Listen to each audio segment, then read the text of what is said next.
വിഴിഞ്ഞം തുറമുഖം ഇന്നൊരു ചർച്ചാ വിഷയമാണ്. കേരളത്തിൻ്റെ താല്പര്യങ്ങൾ, ഇന്ത്യയുടെ താല്പര്യങ്ങൾ അതിന് വിശാലമായ അർത്ഥത്തിൽ ഉയർത്തിപ്പിടിക്കുവാൻ വിഴിഞ്ഞം തുറമുഖം സാധ്യമായതോടുകൂടി കഴിയുന്നു എന്നൊരു തോന്നലുണ്ട്. എനിക്ക് ഇതുമായി ബന്ധപ്പെട്ട ചില ചോദ്യങ്ങളാണ് എൻ്റെ മനസ്സിൽ ഉയർന്നു വരുന്നത്. വിഴിഞ്ഞത്തിൻ്റെ സാധ്യതകൾ കണ്ടുപിടിക്കാൻ നമ്മൾ ഇത്രയും വർഷം എടുക്കേണ്ടി വന്നത് എന്തുകൊണ്ട്? 1947 നമുക്ക് സ്വാതന്ത്ര്യം ലഭിച്ചു. നമ്മുടെ സംസ്ഥാനം, കേരള സംസ്ഥാനം രൂപീകരിക്കപ്പെട്ടു. ഇതിനിടയിൽ മറ്റ് വികസന പ്രവർത്തനങ്ങളൊക്കെ ഉണ്ടായി. പക്ഷെ വിഴിഞ്ഞത്തിൻ്റെ സാധ്യതകൾ കണ്ടെത്തുവാൻ സ്വാതന്ത്ര്യപ്രാപ്തിക്ക് ശേഷം ഇന്നേ വരെ ഇത്രയും സമയമെടുത്തല്ലോ എന്നുള്ളതാണ് എന്നെ അതിശയിപ്പിക്കുന്ന വിഷയം. ഇന്റർനാഷണൽ ഷിപ്പിംഗ് ചാനലിൽ നിന്ന് വിഴിഞ്ഞം തുറമുഖം സ്ഥിതി ചെയ്യുന്നത് കേവലം 10 നോട്ടിക്കൽ മൈൽ ദൂരത്തിലാണ് എന്നുള്ളതും ഒരു പുതിയ കണ്ടുപിടുത്തമാണോ? 10 നോട്ടിക്കൽ മൈലേ ഉള്ളൂ ഈ തുറമുഖവും ഇന്റർനാഷണൽ ഷിപ്പിംഗ് ചാനലും തമ്മിൽ. അതിൽ കടന്നു പോകുന്ന ഏത് ഷിപ്പിനും ഈ തുറമുഖത്തേക്ക് വന്നിട്ട് വലിയ ഡീവിയേഷൻ കൂടാതെ വെള്ളവും അവർക്ക് ആവശ്യമായിട്ടുള്ള സാധനങ്ങളും എടുത്ത് തിരിച്ചു പോകാൻ ഒരു ബുദ്ധിമുട്ടില്ല. ഇതൊക്കെ പുതിയതായി കണ്ടുപിടിച്ചതാണോ എന്നുള്ളത് ഒരു സ്വാഭാവികമായ സംശയമാണ്. അതുപോലെ തന്നെ ഇത് വലിയ ആഴമുള്ള ഭാഗമാണ്. വിഴിഞ്ഞം ആഴമുള്ള സമുദ്രമാണ്. ചില ഭാഗങ്ങളിൽ 18 മീറ്റർ ഉണ്ട്, ചില ഭാഗങ്ങളിൽ 20 മീറ്റർ ഉണ്ട്. ഇത് ഒരു പുതിയ കണ്ടുപിടുത്തമല്ലല്ലോ. ഈ സാധ്യതകളൊക്കെ നേരത്തെ അറിയാമായിരുന്നില്ല. പിന്നെ എന്തുകൊണ്ടാണ് ഇതുവരെ ഇത് നടക്കാതെ പോയത് എന്നുള്ളത് ഒരു സ്വാഭാവികമായ സംശയമാണ്.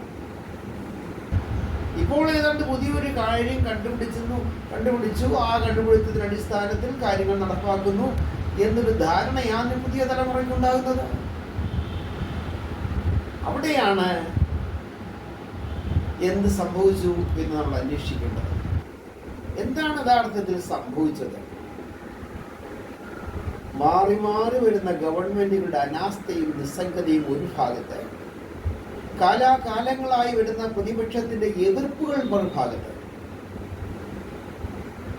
തൊമ്മൻ മുറുകുമ്പോൾ ചാണ്ടി അയയുന്ന ഒരു പ്രവണതയായിരുന്നു ഇവിടെ. ഇത് രണ്ടും കൂടെ ചേർന്നാണ് വിഴിഞ്ഞം എന്ന പദ്ധതിയുടെ സാഫല്യം മാറ്റി കൊണ്ടുപോയത്. അതാണ് സത്യം. അതുകൊണ്ട് വിഴിഞ്ഞം നമുക്ക് തരുന്ന സന്ദേശം എന്താണ്? ഇതുപോലെയുള്ള വികസന പ്രവർത്തനങ്ങളിൽ എതിർപ്പുകളും നിസ്സംഗതയും പാടില്ല. ഇനിയുള്ള കാര്യങ്ങളിലെങ്കിലും രാഷ്ട്രീയം മറന്നുകൊണ്ട് രാജ്യത്തിൻ്റെ ഭാഗധേയം നിർണയിക്കുന്ന പദ്ധതികളാണിത് എന്ന മട്ടിൽ കാര്യങ്ങൾ നടത്തിക്കൊണ്ടുപോയാൽ കേരളത്തിൻ്റെ താല്പര്യങ്ങൾക്ക് നല്ലതാണ്, രാജ്യ താല്പര്യങ്ങൾക്ക് നല്ലതാണ്, ജനങ്ങൾക്ക് അത് വളരെ പ്രയോജനപ്പെടും. ഞാൻ പനാമ കനാലിലേക്ക് നിങ്ങളുടെ ശ്രദ്ധയെ ആകർഷിക്കുകയാണ്. വിഴിഞ്ഞത്തെക്കുറിച്ച് ആലോചിക്കുമ്പോൾ വിഴിഞ്ഞത്തിന് 4% പോലും, 1 പോലും സാധ്യത ഇല്ലാതിരുന്ന ഒരു പ്രദേശമായിരുന്നു പനാമ കനാൽ. പനാമ കനാലിലെ ആ തുറമുഖം, ആ കനാലിലൂടെ ഷിപ്പുകൾ കടന്നു പോകുന്ന കാഴ്ച കണ്ടാൽ എത്ര വർഷങ്ങൾക്ക് മുമ്പ് ഇത്തരം കാര്യങ്ങളെ കുറിച്ച് അമേരിക്കക്കാർ ചിന്തിച്ചു എന്ന് മനസ്സിലാക്കി. പനാമ കനാലിന്റെ പ്രത്യേകത എന്ന് പറഞ്ഞാൽ 2 സമുദ്രങ്ങളെ കൂട്ടിയിണക്കുന്ന ഒരു ഷിപ്പിംഗ് റൂട്ടാണ്. അറ്റ്ലാന്റിക് സമുദ്രത്തെയും പസഫിക് സമുദ്രത്തെയും കൂട്ടിയിണക്കുന്ന ഒരു കപ്പൽ റൂട്ടാണ് ഈ പനാമ കനാൽ. അതിന്റെ കൺസ്ട്രക്ഷനെ കുറിച്ചൊക്കെ ചിന്തിച്ചാൽ നമുക്ക് അത്ഭുതം തോന്നും. 51 മൈൽ നീളമാണ് പനാമ കനാലിന്. 51 മൈൽ നീളം. സമുദ്രനിരപ്പിൽ നിന്ന് കപ്പലുകളെ 85 അടി ഉയരത്തിലേക്ക് പൊക്കാനുള്ള ഒരു പ്രത്യേക ലോക്ക് സിസ്റ്റം ഈ കനാലിന്റെ പ്രത്യേകതയാണ്. അങ്ങനെയാണ് സമുദ്രത്തിലൂടെ കടന്നു പോകുന്ന കപ്പലുകളെ ഈ ലോക്ക് സിസ്റ്റം ഉപയോഗിച്ച് 85 അടിയോളം ഉയർത്തി കനാലിലേക്ക് വിടും. കനാലിലേക്ക് ഇത് കയറി കഴിഞ്ഞാൽ ലാഭിക്കുന്നത് 1-2 മൈലൊന്നുമല്ല. 1-2 മൈലൊന്നുമല്ല ലാഭിക്കുന്നത്. 78,000 മൈലാണ് ലാഭിക്കുന്ന കപ്പലുകൾ. സമുദ്രത്തിലൂടെ കടന്നു പോയാൽ 78,000 മൈൽ അധികം പോകേണ്ട കപ്പലുകൾ അവിടുന്ന് ഡീവിയേറ്റ് ചെയ്ത് കനാലിലേക്ക് കയറി കഴിഞ്ഞാൽ 78,000 മൈലാണ് ലാഭിക്കുന്നത്. അതുകൊണ്ട് അത് പറ്റുന്നു. ഇന്ധനം ലാഭിക്കുന്നുണ്ട്, കപ്പലുകൾക്ക് ആവശ്യമായ ചെലവുകൾ എല്ലാം ലാഭിക്കുന്നുണ്ട്, എല്ലാറ്റിനും ഉപരി സമയവും ലാഭിക്കും. അപ്പൊ പനാമ കനാലിന്റെ ആ അനുഭവം നമ്മുടെ മുമ്പിലുണ്ട്. മനുഷ്യൻ നിർണയിച്ചാൽ ഇതൊക്കെ സാധിക്കും. യഥാർത്ഥത്തിൽ ഇതിന്റെ കൺസ്ട്രക്ഷൻ തുടങ്ങി 1881 ഫ്രഞ്ചുകാരാണ് ഇത് ആരംഭിച്ചത്.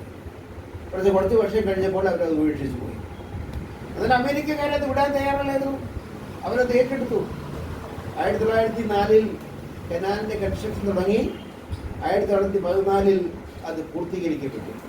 അങ്ങനെ 10 വർഷം കൊണ്ട് പനാമ കനാൽ യാഥാർത്ഥ്യമായി, സഫലമായി. ഇന്ന് ലോകത്തിലെ ഏറ്റവും വലിയ വാണിജ്യ കേന്ദ്രങ്ങളിൽ ഒന്നാണത്. വാണിജ്യത്തിന്റെ ആവശ്യത്തിനുള്ള കപ്പലുകളെല്ലാം കടന്നു പോകുന്നത് അതാണ്. ഏതാണ്ട് 40ഓളം ഷിപ്പുകൾ, 36 മുതൽ 40ഓളം ഷിപ്പുകൾ ഒരേ ആ ചാനലിലൂടെ കടന്നു പോകുന്നു. അതിന്റെ ഫലമായിട്ട് എന്ത് പറ്റുന്നു? സെൻട്രൽ അമേരിക്കയുടെ വരുമാന സ്രോതസ്സിന്റെ മുഖ്യഭാഗം ഇതാണ്. ഒരു രാജ്യത്തിന്റെ തന്നെ വരുമാന സ്രോതസ്സിന്റെ മുഖ്യഭാഗമായ ഒരു തുറമുഖം മാറുകയാണ് പനാമ കനാലിലൂടെ എന്നുള്ളത് ചെറിയ കാര്യമല്ല. ഇത് 1904 തുടങ്ങി 1914 പൂർത്തീകരിച്ചു.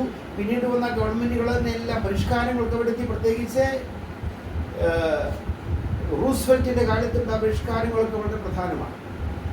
അതിന്റെ എല്ലാം ഫലമായി ഇന്ന് പനാമ കനാൽ ലോകത്തിലെ ഏറ്റവും ശ്രദ്ധയാകർഷിക്കപ്പെടുന്ന ഒരു വാണിജ്യ തുറമുഖമായി മാറ്റിക്കഴിഞ്ഞു. എന്നാൽ നമ്മുടെ രാജ്യത്ത് എന്താണ് സംഭവിച്ചത്? മാറി മാറി വന്ന ഇന്ത്യയിലെ ഗവൺമെന്റുകൾ ഈ രംഗത്തൊന്നും ശ്രദ്ധിച്ചിട്ടില്ല. കേരളത്തിൽ തന്നെ ഷിപ്പിംഗ് മേഖലയിൽ ഷിപ്പുകൾ ഉണ്ടാക്കാനാണ് നമ്മൾ നോക്കിയത്. കൊച്ചിയിലാണെങ്കിൽ കപ്പൽ നിർമ്മാണ കേന്ദ്രമാക്കാൻ നോക്കി. വിശാഖപട്ടണത്തും അത് തന്നെയാണ് ചെയ്തത്. സമുദ്രം നമ്മളെ സംബന്ധിച്ചോളം വാണിജ്യപരമായ ലാഭത്തിന് വേണ്ടി ഉപയോഗിക്കാൻ കഴിയാതെ പോയി. വാണിജ്യ തുറമുഖങ്ങളെ നമ്മൾ മറന്നുപോയി. ഷിപ്പുകൾ ഉണ്ടാക്കാൻ, അതുപോലെ തന്നെ നമ്മൾ കപ്പൽ യാത്ര, അങ്ങനെ വരുമാനം ഉണ്ടാക്കുക. പിന്നെ നമ്മൾ സമുദ്രത്തെ ഉപയോഗിച്ചത് പിന്നെ ഫിഷ്, അതുപോലെയുള്ള സമുദ്രത്തിലെ ഉൽപ്പന്നങ്ങൾ ഉപയോഗിക്കുക. ഇത്തരം കാര്യങ്ങളിലൊക്കെ നമ്മുടെ കണ്ണ് ഉടക്കി നിന്നുപോയി. അതുകൊണ്ട് അതിൻ്റെ വാണിജ്യപരമായ പ്രാധാന്യം മനസ്സിലാക്കാൻ കഴിയാതെ പോയി. വാണിജ്യ തുറമുഖമായി നമുക്ക് തുറമുഖങ്ങളെ ഉയർത്താൻ കഴിയാതെ പോകുന്നതിൻ്റെ കാരണമില്ല. നമ്മുടെ ശ്രദ്ധ വേണ്ട രീതിയിലേക്ക് പോയി. എന്നാൽ ഇപ്പോൾ വിഴിഞ്ഞം വന്നു കഴിഞ്ഞപ്പോൾ അത് ലോകത്തിലെ തന്നെ ഏറ്റവും വലിയ വാണിജ്യ തുറമുഖമായി മാറുകയാണ്. അതിൻ്റെ 2 അഡ്വാൻറ്റേജ് ഞാൻ നേരത്തെ സൂചിപ്പിച്ച പോലെ, ഒന്ന്, ഇന്റർനാഷണൽ ഷിപ്പിംഗ് ചാനലിൽ നിന്ന് വെറും 10 നോട്ടിക്കൽ മൈൽ കടന്നു കഴിഞ്ഞാൽ തുറമുഖത്തേക്ക് വരാം. അവരുടെ ആവശ്യങ്ങളെല്ലാം നിറവേറ്റി വെള്ളം ഉൾപ്പെടെയുള്ള കാര്യങ്ങൾ എടുത്തുകൊണ്ട് തിരിച്ചു പോകാൻ വലിയ സമയം പോകുന്നില്ല. അതുമാത്രമല്ല, ഈ ഷിപ്പ് ഇങ്ങനെ കുറച്ചുകൂടെ ഭംഗിയായിട്ട് ഈ തുറമുഖം കുറച്ചുകൂടെ ഭംഗിയായിട്ട് പോയി കഴിഞ്ഞാൽ 36 മുതൽ 50-40 വരെ ഷിപ്പുകളാണ് പനാമ കനാലിൽ പോകുന്നതെങ്കിൽ നമുക്കിവിടെ അതിൻ്റെ ഇരട്ടി ഷിപ്പുകൾ വരാൻ സാധ്യതയുണ്ട്. അത്ര വിശാലമായ സമുദ്രമാണ് കിടക്കുന്നത്. കനാലിലൊന്നും അല്ല ഉണ്ട്, വിശാലമായ സമുദ്രമാണ് കിടക്കുന്നത്. ഒരേ സമയത്ത് 2 ഷിപ്പുകൾ ഇപ്പം കിടക്കാം. അത് 4ാം ഘട്ടം കഴിയുമ്പോഴത്തേക്ക് ഒരേ സമയത്ത് ഒരു 10-12 ഷിപ്പുകൾ കിടക്കാം. നമ്മുടെ ഭാവനയ്ക്കൊക്കെ അപ്പുറമാണിത്. കോടിക്കണക്കിന് രൂപ കേരളത്തിന് വരുമാനം കിട്ടുന്ന അത്ഭുതകരമായ ഒരു പദ്ധതിയാണ്. ഇതൊരു മഹാതുറമുഖമായി മാറാൻ പോവുകയാണ്. അതിൻ്റെ പ്രാധാന്യം മനസ്സിലാക്കിക്കൊണ്ട് വേണം പോകേണ്ടത്. ഇപ്പം തന്നെ ഇത് യാഥാർത്ഥ്യമായിരിക്കുന്നത് എന്തുകൊണ്ടാണ്? ഇതിനെ ഒരു പ്രൈവറ്റ് അതിന് ഉപയോഗിക്കേണ്ട വാക്കെന്തുവാ? കൺസെഷനെയറെ കണ്ടെത്തി. അതാണ് കാര്യം. ഞാൻ പാർട്ട്ണർ എന്ന വാക്ക് ഉപയോഗിക്കാൻ തയ്യാറല്ല. അദാനിയുടെ പാർട്ട്ണർ എന്നല്ല, ഗവൺമെൻറ്റിൻ്റെ പാർട്ട്ണറാണെന്ന് പറയാനുള്ള ഒരു എന്താ പറയും, ഒരു ഔചിത്യബോധം എന്നെ അനുവദിക്കുന്നില്ല. ഗവൺമെൻറ് പാർട്ട്ണറാകുന്ന ഒരു സ്വകാര്യ വ്യക്തിയെ പാർട്ട്ണറാകാൻ കഴിയുന്നില്ല. കൺസെഷനേഴ്സ് ആകാൻ പറ്റും. കൺസെഷനെയർ എന്ന് പറഞ്ഞാൽ എന്താ? ഗവൺമെൻറ്റിൽ നിന്ന് കൺസെഷൻ വാങ്ങി അല്ലെങ്കിൽ ലൈസൻസ് വാങ്ങി ഒരു പ്രത്യേക കാലയളവിലേക്ക് ഒരു പ്രത്യേക പർപ്പസിലേക്ക് ആക്ടിവിറ്റി നടത്തി ലാഭം കൊയ്തെടുക്കുന്ന ഇടപാടാണ്. അപ്പോൾ ഗവൺമെൻറ്റിന് കൺസെഷനെയറാണ് അദാനി. അങ്ങനെ കൺസെഷനേഴ്സിനെ കണ്ടെത്തിക്കൊണ്ട് നമ്മുടെ തുറമുഖങ്ങളെ വികസിപ്പിക്കണം. എത്ര തുറമുഖങ്ങൾ നമുക്കിപ്പോൾ കേരളത്തിലുണ്ട്, വികസിപ്പിച്ചെടുക്കുക. അങ്ങനെ വടക്കേ അറ്റത്ത് നിന്ന് നമുക്ക് തുടങ്ങാം. അഴീക്കോട് തുറമുഖം, ചെറിയ തുറമുഖം.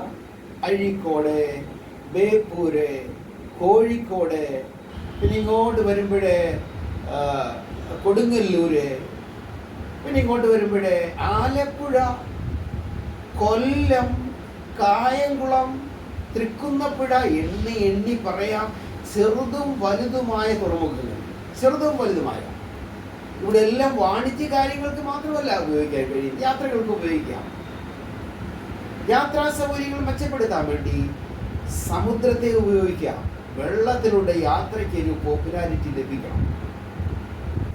നല്ല തരത്തിലുള്ള ബോട്ടുകളൊക്കെ ഡിസൈൻ ചെയ്ത്, ചെറിയ ചെറിയ കപ്പലുകൾ ഡിസൈൻ ചെയ്ത് ഈ തുറമുഖങ്ങളെ തമ്മിൽ യോജിപ്പിക്കണം. യോജിപ്പിച്ചാൽ എന്ത് പറ്റും? കച്ചവടങ്ങളൊക്കെ അവിടെയൊക്കെ ഭംഗിയായിട്ട് നടക്കും. യാത്ര മാത്രമല്ല, കച്ചവടങ്ങൾ നടക്കും. അതിനെപ്പറ്റി കൺസെഷനെയറെ കണ്ടെത്തണം. കൺസെഷനേഴ്സ് ഉണ്ട്. കൺസെഷനേഴ്സുമായിട്ട് ബന്ധപ്പെട്ട് അവർക്ക് ലാഭം കിട്ടുമല്ലോ. അവിടെ കൺസെഷനെയറെ കണ്ടെത്തിക്കൊണ്ട് ഈ തുറമുഖങ്ങളുടെ വികസനത്തിന് വേണ്ടി ഇനിയുള്ള കാലങ്ങളിൽ ഒരു മാസ്റ്റർ പ്ലാൻ തയ്യാറാക്കാൻ നമ്മുടെ ഗവൺമെൻറ്റുകൾക്ക് കഴിയണം. നമ്മുടെ രാഷ്ട്രീയ പ്രവർത്തകർ ഇതിനെക്കുറിച്ച് ആലോചിക്കണം. രാഷ്ട്രീയ പാർട്ടികളും രാഷ്ട്രീയ പ്രവർത്തകരും ഇതിനെക്കുറിച്ച് ഗൗരവമായിട്ട് ആലോചിക്കണം. എന്ത് തൊഴിൽ സാധ്യതകളാണ് ഇത് സൃഷ്ടിക്കാൻ പോകുന്നത്? വിഴിഞ്ഞത്ത് തന്നെ ലോക്കൽസിന് തന്നെയാണ് 35% തൊഴിൽ കിട്ടാൻ പോവുകയാണ്. ഇങ്ങോട്ട് വരുന്നതിനെ പല പദ്ധതികൾ ഇങ്ങനെയൊക്കെ നടത്തി വരുമ്പോഴത്തേക്ക് ഒരു നല്ല ശതമാനം യുവാക്കളെ നമുക്ക് ആ രംഗത്ത് തന്നെ അബ്സോർബ് ചെയ്യാൻ കഴിയും. ഇതിനൊരു ഭാവന വേണം. ഭാവനയുള്ള ലീഡർഷിപ്പാണ് നമുക്ക് വേണ്ടത്. വെറും രാഷ്ട്രീയ പ്രവർത്തനം എന്ന് പറഞ്ഞാൽ വെറും ഇഷ്യൂസ് എടുത്ത് എന്തെങ്കിലും മുദ്രാവാക്യങ്ങൾ പിടിച്ച് നടക്കുന്നതല്ല രാഷ്ട്രീയ പ്രവർത്തനം. രാഷ്ട്രീയ പ്രവർത്തനം രാഷ്ട്രത്തെ കരുപിടിപ്പിക്കുന്നതാകണം. രാഷ്ട്ര നിർമ്മാണമായിരിക്കണം. രാഷ്ട്രീയത്തിലാണ് എല്ലാം വരുന്നത്. സകലതും വരുന്ന രാഷ്ട്രത്തിലാണ്. അവിടെ ഏറ്റവും വലിയ അധികാരം രാഷ്ട്രീയക്കാരൻ തന്നെയാണ്. നമ്മുടെ ഏറ്റവും വലിയ രാഷ്ട്രീയ നേതൃത്വമാണ് നമ്മുടെ നേതൃത്വം. മറ്റ് നേതൃത്വങ്ങളെക്കാൾ ഏറ്റവും വലിയ നേതൃത്വം രാഷ്ട്രീയ നേതൃത്വം. കേരളത്തിൻ്റെ ഏറ്റവും വലിയ രാഷ്ട്രീയ നേതൃത്വം കേരളത്തിൻ്റെ മുഖ്യമന്ത്രിയും അതുപോലുള്ള കാര്യങ്ങളും MLA-മാരും ഒക്കെയാണ്. അപ്പം അത്തരം ആളുകളൊക്കെ ഒരു ഭാവനയുള്ളവരായിരിക്കണം. ഭാവിയെ മുൻകൂട്ടി കാണണം. നാളത്തെ കേരളത്തെക്കുറിച്ച് സ്വപ്നം കാണണം. അങ്ങനെ സ്വപ്നം കാണുന്ന ഒരു രാഷ്ട്രീയ നേതൃത്വം നമുക്കുണ്ടാകണം. നമ്മുടെ യുവജന സംഘടനകൾ ഇതിനെക്കുറിച്ച് ഗൗരവമായിട്ടൊക്കെ ചർച്ച ചെയ്യണം. ഇതിന് മാസ്റ്റർ പ്ലാൻ തയ്യാറാക്കണം.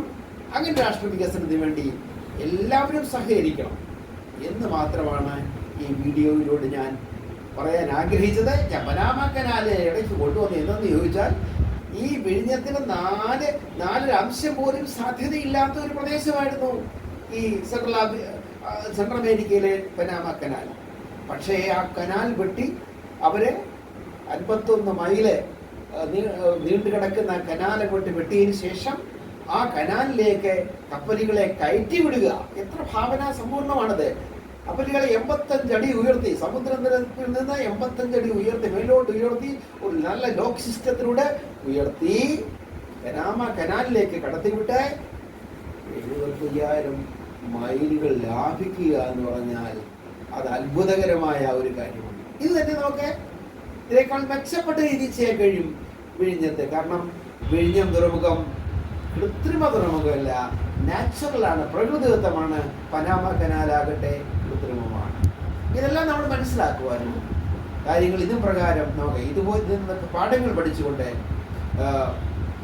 അതിമനോഹരമായ ഒരു സമ്പദ്ഘടന കെട്ടിയുയർത്തുവാൻ നമുക്ക് കഴിയണമെന്ന് മാത്രമാണ് ഈ വീഡിയോയിലൂടെ പറയാൻ ഞാൻ ഉദ്ദേശിച്ചത്. വീഡിയോ കൊണ്ട എല്ലാവർക്കും നന്ദി.